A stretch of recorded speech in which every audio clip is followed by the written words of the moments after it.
This is Fire Emblem: The Sacred Stones. For those of you who are unfamiliar with Fire Emblem, I'll give you some backstory. Fire Emblem is a turn-based tactical overhead RPG that originally started in 1990 with the Famicom game Fire Emblem: Shadow Dragon and the Blade of Light, but in Japan it was called, you'll see the title on screen.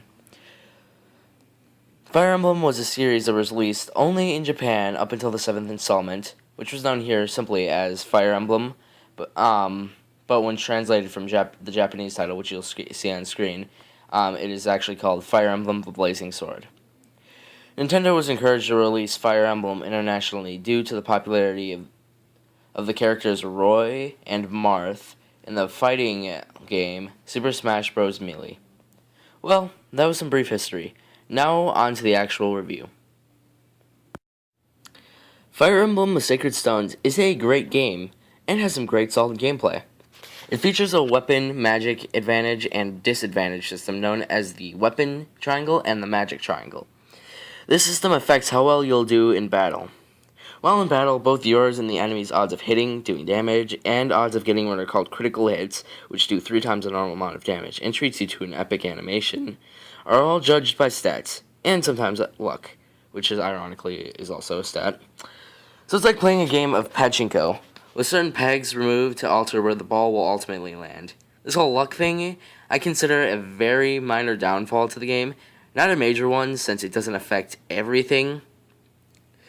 That aside, though, battling is actually pretty fair. You have to use strategy, tactics, and the weapon triangle to your advantage in order to survive, which you need to do because when a party member dies, they stay dead for the rest of the game. Its feature is called permanent death, which is what the series is known for.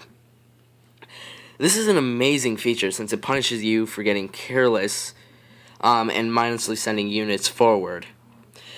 The permanent death applies to everything but your lords, which your lords are like protagonists pretty much, and when they die, you get a game over and you have to restart the chapter automatically because you can't have a story without the protagonist.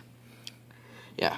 But the whole permanent death thing can kind of be a little bit frustrating because you could spend a whole lot of time on a chapter and then you can make a mistake or something, or you could just get killed by a more powerful unit, or just because of bad luck, and you'll have to restart the whole chapter. That aside, though, it's not that bad.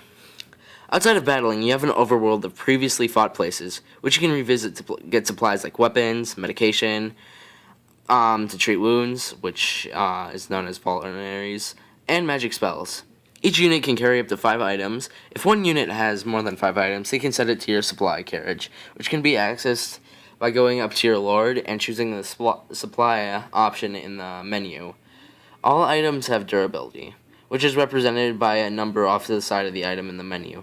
When this number hits 0, the item breaks. You then have to buy an item to replace it. You have to use certain items strategically because of your limited quantity of gold, and because the more powerful a weapon or spell, the higher the cost in gold and the lower the durability. Speaking of items, there's certain items that units can use to level up in the game if they've reached level 10, and they can use that to level up, become higher classes like, for instance, there's an item called a Knight's Crest, which you can use on a Cavalier, which is basically a knight mounted on a horse, and you can turn him into a Paladin and a Great Knight, and this applies to almost every unit but Lords.